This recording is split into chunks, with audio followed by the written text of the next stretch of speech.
بسم الله الرحمن الرحيم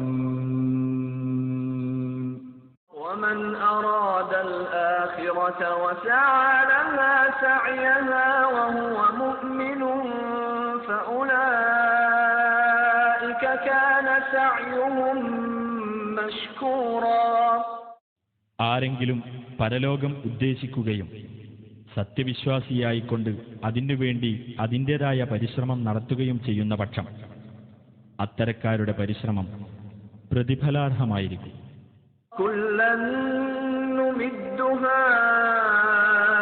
ഹാഉലാഇ വഹാഉലാഇ മിൻ അതാഇ റബ്ബിക വമാ കാന ربك محظورا انظر كيف فضلنا بعضهم على بعض وللآخرة أكبر درجات وأكبر تفضيلا. لا تجعل مع الله إلها آخر فتقعد مذموما مخذولا. وقضى ربك ألا تعبدوا إلا إياه وبالوالدين إحسانا. السلام عليكم ورحمة الله وبركاته. الحمد لله نحمده ونستعينه ونؤمن به ونتوكل عليه ونعوذ بالله من شرور أنفسنا ومن سيئات أعمالنا. من يهده الله فلا مضل له ومن يضلل فلا هادي له. أشهد أن لا إله إلا الله وحده لا شريك له وأشهد أن محمدا عبده ورسوله أرسله بالهدى ودين الحق ليظهره على الدين كله ولو كره المشركون. اللهم صل على محمد وعلى آل محمد كما صليت على إبراهيم وعلى آل إبراهيم إنك حميد مجيد. اللهم بارك على محمد وعلى آل محمد كما باركت على إبراهيم وعلى آل إبراهيم إنك حميد مجيد. أما بعد فإن خير الكلام كلام الله وخير السنن سنن محمد صلى الله عليه وسلم وشر الأمور محدثاتها وكل محدثة بدعة وكل بدعة ضلالة. أيها الناس أوصيكم عباد الله ونفسي أولا بتقوى الله. أعوذ بالله من الشيطان الرجيم. بسم الله الرحمن الرحيم. يا أيها الذين آمنوا إن كثيرا من الأحبار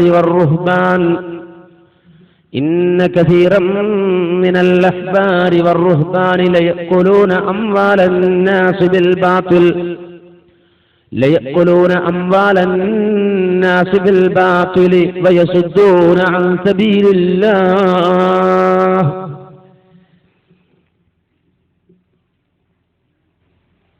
ബഹുമാന്യരായ പണ്ഡിതന്മാരെ, നേതാക്കളെ, സഹോദരങ്ങളെ, സുഹൃത്തുക്കളെ, അല്ലാഹു സുബ്ഹാനഹു വ തആല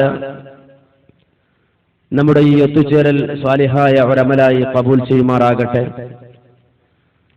മഹത്തായ ഈ സദസ്സിൽ സംഗമിച്ചതുപോലെ അല്ലാഹു സുബ്ഹാനഹു വ തആല അവന്റെ സച്ചരിതരായ അടിമകൾക്കായി ഒരുക്കി വെച്ചിട്ടുള്ള അനുഗ്രഹ സമ്പൂർണമായ ജന്നാത്തുൽ ഫിർദൗസിൽ നാം എവരെയും ഒത്തൊരുമിപ്പിക്കുമാറാകട്ടെ.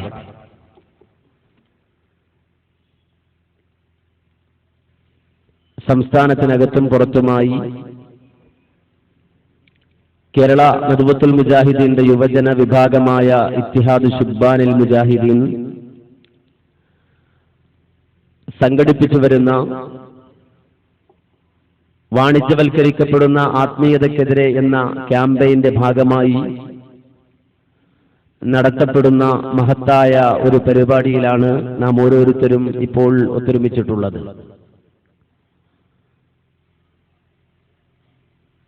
ലോക സമൂഹം എക്കാലഘട്ടത്തിലും നേരിട്ട ഒരു വെല്ലുവിളിയാണ് പൗരോഹിത്യം എന്നത്. മതരംഗത്ത് രണ്ട് ചിന്താധാരകൾ എക്കാലഘട്ടത്തിലും നിലനിന്നിട്ടുണ്ട്.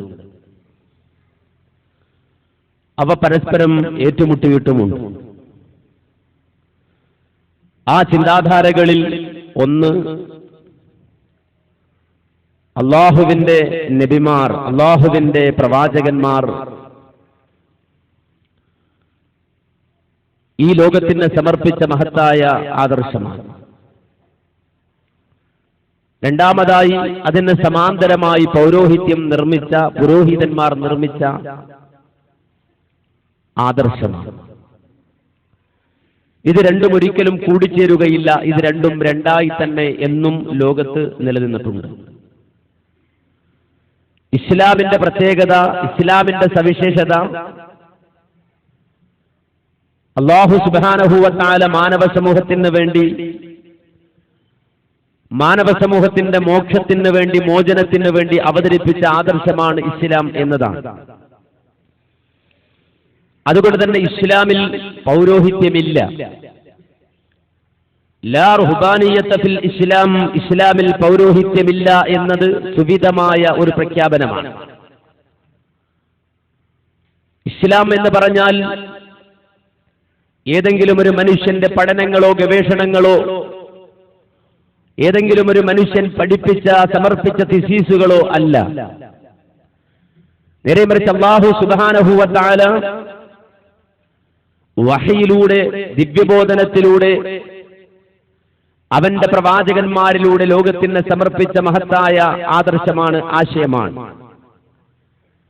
വിശുദ്ധ ഇസ്ലാം സമൂഹത്തിൽ പറയുവാൻ, പഠിപ്പിക്കുവാൻ വേണ്ടി കടന്നു വന്ന നബിമാരെ സംബന്ധിച്ചിടത്തോളം, അമ്പിയാക്കളെ സംബന്ധിച്ചിടത്തോളം അവർ പറഞ്ഞ കാര്യങ്ങൾ വഹയാണ്, അല്ലാഹുവിങ്കിൽ നിന്നുള്ള ബോധനമാണ്. അതുകൊണ്ടാണ് അഷ്റഫുൽ ഖൽഖ് മുഹമ്മദ് മുസ്തഫ സല്ലല്ലാഹു അലൈഹി വസല്ലമയെ വിളിച്ചുകൊണ്ട് അല്ലാഹു പറഞ്ഞത്, അല്ലെങ്കിൽ റസൂലുള്ളാഹിയെ ചൂണ്ടിക്കൊണ്ടല്ല പറഞ്ഞത്, വമാ യൻതിഖു അനിൽ ഹവാ ഇൻ ഹുവ ഇല്ലാ വഹയ്യൂഹാ. മുഹമ്മദുർ റസൂലുള്ളാഹി സല്ലല്ലാഹു അലൈഹി വസല്ലമ ഒരിക്കലും തന്നിട്ട പ്രകാരം സംസാരിക്കുന്ന ആളല്ല, സ്വന്തം ഇച്ഛപ്രകാരം സംസാരിക്കുന്ന ആളല്ല. നേരെ മറിച്ച് ഇൻ ഹുവ ഇല്ലാ വഹയ്യൂഹാ, മുഹമ്മദുർ റസൂലുള്ളാഹി സ്വല്ലല്ലാഹു അലൈഹി വസല്ലമ മതം എന്ന നിലയിൽ പറയുന്ന കാര്യങ്ങൾ, പഠിപ്പിക്കുന്ന കാര്യങ്ങൾ അല്ലാഹുവിങ്കിൽ നിന്നുള്ള വഹയാണ്, ദിവ്യബോധനമാണ്. ഇത് വളരെ വ്യക്തമായി ഇസ്ലാം പറയുന്ന, പഠിപ്പിക്കുന്ന കാര്യമാണ്. അതുകൊണ്ട് തന്നെ ഇസ്ലാമിൽ ഒരു മനുഷ്യന് കൈകടത്താനുള്ള അവകാശം അല്ലാഹു നൽകിയില്ല. അങ്ങനെ കൈകടത്തുക എന്നത് വലിയ പാപമായി, വലിയ പാതകമായി ഇസ്ലാം പഠിപ്പിക്കുകയാണ്. എനിക്കിഷ്ടമുള്ള കാര്യം ഞാൻ ഇസ്ലാമിന്റെ പേരിൽ അവതരിപ്പിക്കുക, വേറൊരാൾക്ക് ഇഷ്ടമുള്ള കാര്യം അയാൾ ഇസ്ലാമിന്റെ പേരിൽ അവതരിപ്പിക്കുക, വേറൊരു സമൂഹം അവർക്കിഷ്ടമുള്ള കാര്യം ഇസ്ലാമിന്റെ പേരിൽ അവതരിപ്പിക്കുക എന്നത് ഇസ്ലാം അനുവദിച്ചു തരുന്നില്ലെന്ന് മാത്രമല്ല, മഹദി ആയിഷത്തു സിദ്ദീഖ റളിയല്ലാഹു അൻഹ പറയുന്നത് കാണാം. അല്ലാഹുവിന്റെ റസൂൽ പറയുകയാണ്, മൻ അഹ്ദസ ഫീ അംരിനാ ഹാദാ മാ ലൈസ മിൻഹു ഫഹുവ റദ്ദ്. നമ്മുടെ ഈ മതകാര്യത്തിൽ അതിലില്ലാത്തത് ആരെങ്കിലും പുതുതായി കടത്തിക്കൊണ്ടുവന്നാൽ അത് സ്വീകരിക്കേണ്ട ബാധ്യത മുസ്ലിം സമുദായത്തിലില്ല. ഫഹുവ റദ്ദ്, അത് തള്ളിക്കളയണം. കൊണ്ടുവന്നവരെയും തള്ളണം, കൊണ്ടുവന്നതിനെയും തള്ളണം. മറ്റൊരു റിപ്പോർട്ടിൽ കാണാം, മൻ അമില അമലൻ ലൈസ അലൈഹി അംറുനാ ഫഹുവ റദ്ദ്. നമ്മുടെ കൽപ്പനയില്ലാത്തൊരു കാര്യം ആരെങ്കിലും പുതുതായി ഉണ്ടാക്കി കൊണ്ടുവന്ന് പ്രവർത്തിച്ചാൽ അത് സ്വീകരിക്കേണ്ട ബാധ്യത മുസ്ലിം ഉമ്മത്തിനില്ല. ഫഹുവ റദ്ദ്, അത് തള്ളിക്കളയണം. കൊണ്ടുവന്നവനെയും തള്ളണം, കൊണ്ടുവന്നതിനെയും തള്ളണം. ഇസ്ലാമിന്റെ സവിശേഷതയാണ്. അതുകൊണ്ട് ഇസ്ലാം അത് നശിപ്പിക്കുവാൻ, അതില്ലാതാക്കുവാൻ, അതിന്റെ പ്രമാണങ്ങളെ അട്ടിമറിക്കുവാൻ ഒരാൾക്കും ലോകത്ത് സാധ്യമല്ല. ആ നിലയിൽ ഇസ്ലാം സംരക്ഷിക്കപ്പെടുകയാണ്. ഇനി അതിനെ കവച്ചു വെച്ചുകൊണ്ട് ആരെങ്കിലും ഈ ലോകത്ത് എന്തെങ്കിലും ഈ ഇസ്ലാമിന്റെ പേരിൽ പറഞ്ഞാൽ, പഠിപ്പിച്ചാൽ, അവൻ ചെയ്യുന്നത് വലിയ പാതകമാണ്. അത്തരത്തിൽ കടത്തിവിടുന്ന കാര്യങ്ങൾക്ക് സാങ്കേതികമായി ബിദ്അത്ത് എന്നാണ് പറയുന്നത്. നവീനമായി ഈ ഇസ്ലാമിലേക്ക് കടത്തിവിടുന്ന കാര്യങ്ങൾക്ക് ബിദ്അത്ത് എന്നാണ് പറയുന്നത്. അങ്ങനെ ഒരാൾ ബിദ്അത്ത് നിർമ്മിച്ചാൽ അത് ളലാലത്താണെന്ന് മുഹമ്മദ് മുസ്തഫ സല്ലല്ലാഹു അലൈഹി വസല്ലം പഠിപ്പിക്കണം. വഴികേടാണ്.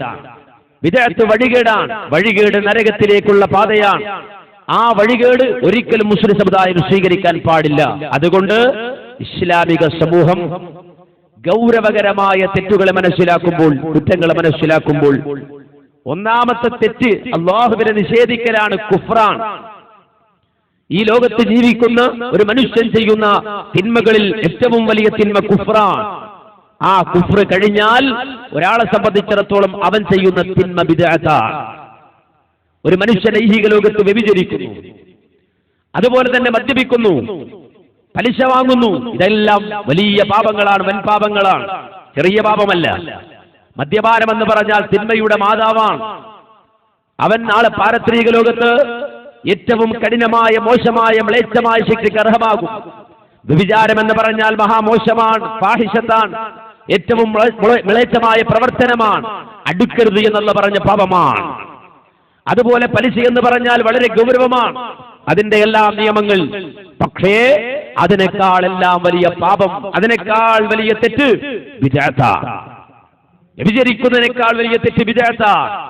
മോഷ്ടിക്കുന്നതിനേക്കാൾ വലിയ തെറ്റ് ബിദ്അത്താണ്. പലിശയേക്കാൾ വലിയ തെറ്റ് ബിദ്അത്താണ്. ഇത് പറയുമ്പോ ചിലരെങ്കിലും ഇത് കേട്ട് ആനന്ദിക്കുന്നുണ്ടാകും. അതെന്താ, ഈ പരിപാടിയുടെ CD ഇറങ്ങിയാൽ ഞങ്ങൾക്കൊരു ക്ലിപ്പായി എന്ന് വിചാരിക്കുന്നവർ, ഈ ശബ്ദം കേൾക്കുന്നവർ കൂട്ടത്തിലുണ്ടാവും. വ്യഭിചരിക്കുന്നതിനേക്കാൾ വലിയ തെറ്റ് ബിദ്അത്താണെന്നാണ് മൗലവി തട്ടിവിട്ടത്. പലിശയേക്കാൾ വലിയത് ബിദ്അത്താണെന്നാണ് മൗലവി തട്ടിവിട്ടത്. അത് ഞങ്ങൾക്കൊരു ക്ലിപ്പാണെന്ന് ആരും തെറ്റിദ്ധരിക്കണ്ട. നേരെ മറിച്ച് ഇത് ഒരു മുസ്ലിയാർ തന്നെ പറയുന്നത് വ്യക്തമായി നിങ്ങളൊന്ന് കേട്ടുനോക്കൂ. നബി സല്ലല്ലാഹു അലൈഹി വസല്ലം ഇമാം ഗസാലി തന്റെ അഖീദയെ സംബന്ധിച്ച് സംസാരിച്ച ഭാഗത്ത് കാണാം, മിൻഹാജുൽ ആബിദീനിൽ. വലിയ കുറ്റമാണ് കുഫ്ർ. അല്ലാഹു തആല നമ്മളെ തൊട്ട് കാത്തുരക്ഷിക്കുമാറാകട്ടെ. ഒന്നാമത്തെ വൻകുറ്റം കുഫ്റാണ്. രണ്ടാമത്തേത് ഏതാ? ഈ സദസ്സിനോട് ചോദിച്ചാൽ, ഒരു മുസ്ലിമിനോട് ചോദിച്ചാൽ അവൻ പറയും കള്ളു കുടിക്കല്, വ്യഭിചരിക്കല്, അതുപോലുള്ള വൻകുറ്റങ്ങൾ വലിയ കുറ്റം തന്നെയാണ്. പക്ഷെ അതല്ല രണ്ടാമത്തെ സ്റ്റേജ്. രണ്ടാമത്തെ വൻകുറ്റം അൽ ബിദ്അത്തു, ബിദ്അത്താണ്. രണ്ടാമത്തെ വൻകുറ്റം അൽ ബിദ്അത്തു, ബിദ്അത്താണ്. കാരണം അല്ലാഹുവിന്റെ, ആ റബ്ബിന്റെ തീരുമാനത്തെ അവൻ കൈകടത്തുകയാണ് ചെയ്യുന്നത്. ശാരിഅ മതം നിർമ്മിക്കുന്നവൻ, അതിനുള്ള അവകാശം അല്ലാഹുവിന് മാത്രമുള്ളതാണ്. ആ റബ്ബിന്റെ അധികാരത്തിൽ കൈകടത്താനാണ് ബിദ്അത്തുകാരൻ ശ്രമിക്കുന്നത്. അതുകൊണ്ട് തന്നെ രണ്ടാമത്തെ വൻകുറ്റം അൽ ബിദ്അത്തു, ബിദ്അത്താണ്. അതുകൊണ്ട് ശൈത്താൻ ഏറ്റവും ഇഷ്ടവും അത് തന്നെയാണ്.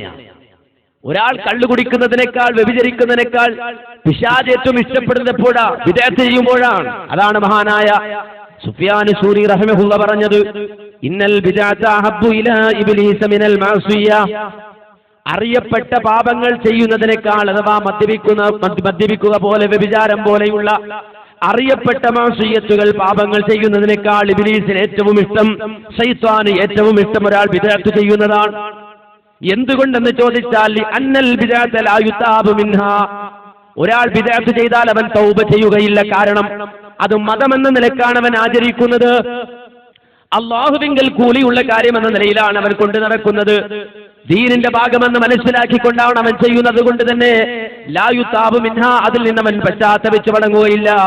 എന്നാൽ വൽ മഅസിയതു യുതാബു മിൻഹാ, ജീവിതത്തിന്റെ ഏതെങ്കിലും ഒരു സാഹചര്യത്തിൽ അറിയപ്പെട്ട മഅറൂഫായ പാപങ്ങൾ ആരെങ്കിലും ചെയ്താൽ, ചെയ്യുമ്പോൾ തന്നെ അവന്റെ മനസ്സിൽ കുറ്റബോധമുണ്ടാകും. മദ്യപിക്കുന്നവന് മനസ്സിൽ കുറ്റബോധമുണ്ടാകും, വ്യഭിചരിക്കുന്നവന് മാനസികമായ കുത്തലുണ്ടാകും, പലിശ വാങ്ങുന്നവന് മാനസികമായ പ്രയാസമുണ്ടാകും. അതുകൊണ്ട് തന്നെ തൗബ ചെയ്യാനുള്ള, പശ്ചാത്തപിക്കുവാനുള്ള സാഹചര്യം വളരെ കൂടുതലാണ്. എന്നാൽ ബിദ്അത്തുകാരൻ അങ്ങനെയല്ല. ബിദ്അത്ത് ചെയ്യുന്നവനെ സംബന്ധിച്ചിടത്തോളം അവൻ തൗബ ചെയ്യാനുള്ള മനസ്സ് കാണിക്കുകയില്ല. കാരണം ദീനെന്ന് വിചാരിച്ചാണ് അവൻ അത് ചെയ്യുക. അതുകൊണ്ട് തന്നെ ഒരാൾ അറിയപ്പെട്ട മഅറൂഫായ അറിയപ്പെട്ട മഅസിയത്തുകൾ പാപങ്ങൾ ചെയ്യുന്നതിനേക്കാൾ ഇബ്ലീസിന് ഏറ്റവും ഇഷ്ടം ബിദ്അത്ത് ചെയ്യലാണ്. ആരാ പറയുന്നത്? മഹാനായ സുഫ്യാൻ അസ്സൂരി റഹിമഹുല്ലാഹ്. അതുകൊണ്ട് തന്നെ ഇസ്ലാമിക സമൂഹം അങ്ങേറ്റം വലിയ ശക്തമായ പ്രൊട്ടക്ഷൻ സ്വീകരിക്കണമെന്നാണ്. ശക്തമായ പ്രൊട്ടക്ഷൻ, ഒരു വൈറസും കയറാൻ പാടില്ല. ശക്തമായ പ്രൊട്ടക്ഷൻ ഒരു മുസ്ലിം സ്വീകരിക്കണം. അതുകൊണ്ട് ഒരു കാര്യം ദീൻ എന്ന് പറയണമെങ്കിൽ വ്യക്തമായ തെളിവ് വേണം. ഒന്നുകിൽ ഖുർആനിൽ നിന്ന് അല്ലെങ്കിൽ ഹദീസിൽ നിന്ന്. ആ ഹദീസ് സ്വീകരിക്കുമ്പോഴാകട്ടെ ഒരാൾ പറഞ്ഞു, അല്ലെങ്കിൽ ആ ഹോജ പറഞ്ഞു, ഈ ഹോജ പറഞ്ഞു, ഇന്ന വ്യക്തി പറഞ്ഞു, അങ്ങനെ സ്വീകരിക്കാൻ മുസ്ലിങ്ങൾ കൽപ്പിക്കപ്പെട്ടിട്ടില്ല, വിശ്വാസികൾ കൽപ്പിക്കപ്പെട്ടിട്ടില്ല. നേരെ മറിച്ച് റസൂലുള്ളാഹി സ്വല്ലല്ലാഹു അലൈഹി വസല്ലമയിലേക്ക് ചേർത്തിക്കൊണ്ടൊരു കാര്യം ആരെങ്കിലും പറയുകയാണെങ്കിൽ അതിന് വ്യക്തമായ പരമ്പര വേണം. നബി സല്ലല്ലാഹു അലൈഹി വസല്ലമയിൽ നിന്ന് ആരാണത് കേട്ടത്? റസൂലുള്ളാഹി സ്വല്ലല്ലാഹു അലൈഹി വസല്ലമയിൽ നിന്ന് കേട്ട ആ സഹാബിയിൽ നിന്ന് ആരാ കേട്ടത്?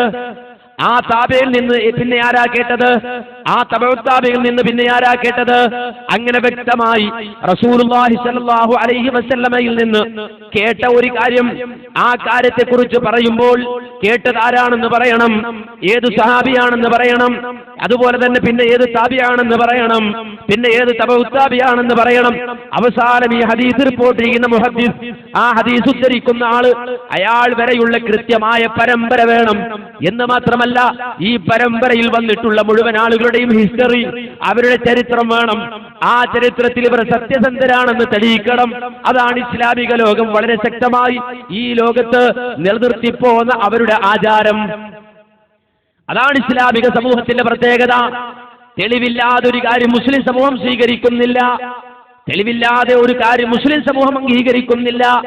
റസൂലുള്ളാഹി സ്വല്ലല്ലാഹു അലൈഹി വസല്ലമ പറഞ്ഞ ഒരു വാക്കാകട്ടെ, റസൂലുള്ളയിൽ നിന്ന് വന്നു കിട്ടിയ ഒരു കാര്യമാകട്ടെ, അത് റസൂലുള്ളാഹിന്റെ ഫളലാത്തുകളാണെങ്കിലും നബി സല്ലല്ലാഹു അലൈഹി വസല്ലമയിൽ നിന്ന് വന്നു കിട്ടിയ അവിടുത്തെ ശ്രേഷ്ഠമായ മുടിയാണെങ്കിലും, അതുപോലെ തന്നെ അവിടുന്ന് ഉപയോഗിച്ച വസ്തുക്കളാണെങ്കിലും, ആ റസൂലുള്ളയുമായി ബന്ധപ്പെട്ട കാര്യമാണെങ്കിലും, ഏത് കാര്യത്തിനും കൃത്യമായ പരമ്പര വേണം.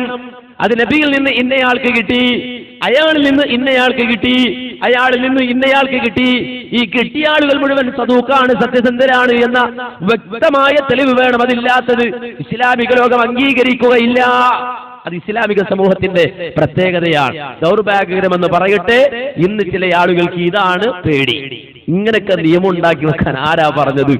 ഇതൊക്കെ ഉള്ളത് കൊണ്ടാണല്ലോ നമുക്കൊന്നും കൊണ്ടുവരാൻ പറ്റാത്തത്, അല്ലെങ്കിൽ ഈ സമൂഹത്തെ മൊത്തത്തിൽ വഞ്ചിക്കാൻ പറ്റാത്തത് എന്നതാണ് ഇന്ന് ചില ആളുകൾക്കുള്ള പ്രയാസം. എന്നാൽ ഈ നിയമം എന്ന് പറഞ്ഞാൽ അത് മുജാഹിദുകൾക്ക് മാത്രമുള്ള നിയമമല്ല. ഇതാണ് ചിലർ മനസ്സിലാക്കുന്നത്. എന്തെങ്കിലും മുജാഹിദുകൾ പറഞ്ഞാൽ അത് മുജാഹിദുകൾക്കുള്ള നിയമമാണെന്നാണ്. അല്ല, ഇത് മുസ്ലിം ലോകത്തിനുള്ള നിയമമാണ്. ഒരു മുസ്ലിയാർ തന്നെ അത് പറഞ്ഞോട്ടെ. അങ്ങനെ ഒരു മുടി വന്നാൽ, ഒരു മുടി വന്നെത്തിയാൽ റസൂലുള്ളാഹി സ്വല്ലല്ലാഹു അലൈഹി വസല്ലമ തങ്ങളുടേതാണെന്നാരെങ്കിലും പറഞ്ഞാൽ പിന്നെ സനത് ചോദിക്കാൻ പാടില്ല. പറഞ്ഞ് സ്വീകരിച്ചു കൊള്ളണമെന്ന് പറഞ്ഞാൽ അത് കാരന്തൂരിൽ പോയി പറഞ്ഞാൽ മതി. അത് നടക്കൂല. നബി തങ്ങളതാണെന്ന് പറഞ്ഞ ഒരു വാക്ക് ഇന്നമൽ അഅ്മാലു ബിന്നിയാത്ത്. ഇമാം ബുഖാരി തങ്ങൾക്ക് പറഞ്ഞാൽ മതി, തങ്ങളെ ഞങ്ങൾക്ക് വിശ്വാസമുണ്ട്. ഇമാം ബുഖാരിനെ ആരാണെന്ന് ചരിത്രം അറിയാം. അഹമ്മദിന്റെ ചരിത്രമല്ല, അബൂബക്കറിന്റെ ചരിത്രമല്ല, ഇമാം ബുഖാരിന്റെ ചരിത്രം.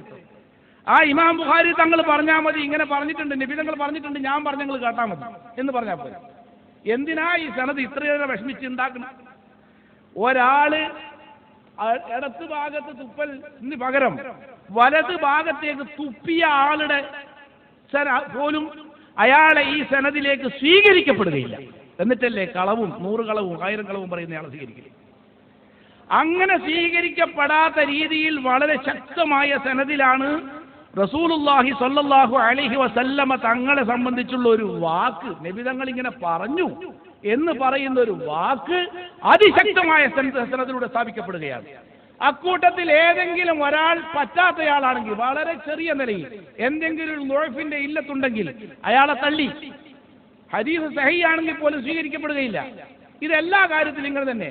ഹദീസ് പറഞ്ഞിട്ടുണ്ടാവാം, പക്ഷെ ഈ ഇടക്കുള്ളയാൾ മോശക്കാരനായാൽ ആ സനദ് ശരിയല്ലാത്തത് കൊണ്ട് ആ ഹദീസ് സ്വീകരിക്കപ്പെടുകയില്ല. സാധാരണക്കാരായ ആളുകൾ മനസ്സിലാക്കണം, ലഈഫായ ഹദീസ് എന്ന് പറഞ്ഞാൽ നബി തങ്ങൾ പറയാത്ത ഹദീസ് എന്നല്ല അർത്ഥം. മറിച്ച് നബിതങ്ങൾ പറഞ്ഞു എന്ന് പറയുന്ന ആളുകളുടെ പരമ്പരയിൽ ഒരാൾ മോശക്കാരനുണ്ട്, ചെറിയ മോശം എന്തെങ്കിലും മതി, എന്നാൽ ആ ഹദീസ് സ്വീകരിക്കപ്പെടുകയില്ല എന്നാണ്. അങ്ങനെ അത്ര കണിശമായി റസൂലുള്ളാഹി സ്വല്ലല്ലാഹു അലൈഹി വസല്ലമ തങ്ങളുടെ വാക്കിന് സനദ് വേണം. എന്നിട്ടല്ലേ ഷാർ മുബാറക്കിന്റെ സനദ് ചോദിച്ചാൽ പൊറുതികേട് കാണിക്കേണ്ട ആവശ്യം? ഇല്ലെങ്കിൽ എന്താ സംഭവിക്കുക? ആർക്കും എന്തും പറയാം. നാളെ ഞാനൊരു മോതിരം കൊണ്ടുവരിക, മോതിരം കൊണ്ടുവന്നിട്ട് നിങ്ങളോട് പറയുന്നു, സഹോദരന്മാരെ, ഇന്നലെ ഞാൻ രാത്രി സ്വപ്നം കണ്ടു, നബി തങ്ങളെ സ്വപ്നം കണ്ടു, ഇതാ ഈ മോതിരം എനിക്ക് സ്വപ്നത്തിൽ തന്നതാണ്. എന്താ പറഞ്ഞൂടെ? സ്വപ്നത്തിന്റെ കള്ളക്കഥകൾ പറഞ്ഞു നടക്കുന്ന ആളുകൾക്ക് എന്തായാലും പറഞ്ഞൂടെ? ഇത് എല്ലാം പറയാമെന്ന സ്ഥിതി വന്നാൽ ആർക്കും എന്തും പറയാം. പണ്ട് മത്തിക്കച്ചവടക്കാരൻ മത്തി ഇങ്ങനെ വെച്ച് വിൽക്കുകയാണ് പോലും ഏതോ നാട്ടിൽ. ഇത് അങ്ങനെ പറയപ്പെടുന്നൊരു കഥയാണ്. ഇനി അതിന് തെളിവ് ചോദിക്കണ്ട. മത്തിക്കച്ചവടക്കാരൻ മത്തി ഇങ്ങനെ വിൽക്കുക. അപ്പുറത്ത് ചെമ്മീനുണ്ട്, അതിൻ്റെ അപ്പുറം മുള്ളനുണ്ട്, അതിൻ്റെ അപ്പുറം ആവോലി അയക്കൂറി ഒക്കെ ഉണ്ട്. എല്ലാവരും ആവോലി അയക്കൂറിയും ചെമ്മീനും ഒക്കെ വാങ്ങിപ്പോവാ. അപ്പം സമയം വൈകി മത്തി കച്ചവടം നടന്നിട്ടില്ലെങ്കിൽ പറ്റൂല. അപ്പം മൂപ്പര് മന്നക്കല മത്തി ഫഹുവ മിൻ ഉമ്മത്തി, ആരെങ്കിലും മത്തി തിന്നാൽ എൻ്റെ ഉമ്മത്തിപ്പെട്ടതാണെന്ന് നബി തങ്ങൾ പറഞ്ഞു എന്നങ്ങ് പറഞ്ഞു. മത്തി ചെലവായി പോലും. ഇങ്ങനെ ആയിക്കൂടെ? സനത് വേണ്ടല്ലോ. സനത് ചോദിക്കുന്നതിന് എന്ത് പൊറുതികളാ? ഉപ്പാന്റെ സനത് ചോദിച്ചോ ഉമ്മാന്റെ സനത് ചോദിച്ചോ എന്നാ ചോദിക്കുന്നത്. കണ്ടോ? അപ്പോ ഇസ്ലാമിക സമൂഹം എന്ന് പറഞ്ഞാൽ അത് നിലനിൽക്കുന്നത് ബിൽ അസാനിദി, സനത് കൊണ്ടാണ്. ഇസ്ലാമിന്റെ പേര് ഒരാൾക്കൊന്നും പറഞ്ഞ് പുതുതായിട്ട് അടിച്ചേൽപ്പിക്കാൻ പറ്റൂല. അല്ലെങ്കിൽ റസൂലുള്ളാഹി സ്വല്ലല്ലാഹു അലൈഹി വസല്ലം പറഞ്ഞു എന്ന് പറഞ്ഞിട്ട് നബി പറയാത്തൊരു കാര്യം പറയാൻ പറ്റൂല. പറഞ്ഞാൽ പിടിക്കും. അതിന് വളരെ വ്യക്തമായ ശാസ്ത്രീയമായ സംവിധാനമുണ്ട്. റിജാലിന്റെ കിതാബുകളുണ്ട്. ഹദീസ് റിപ്പോർട്ട് ചെയ്യുന്ന ആളുകളുടെ ചരിത്രം വിശദീകരിക്കുന്ന ഗ്രന്ഥങ്ങളുണ്ട്. അവരെ സംബന്ധിച്ച് കൃത്യമായ അറിവ് വേണം. അവർ ജീവിച്ചിരുന്നു എന്നറിവുണ്ടായാൽ പോലും പോരാ. നേരെ മറിച്ച് അവരുടെ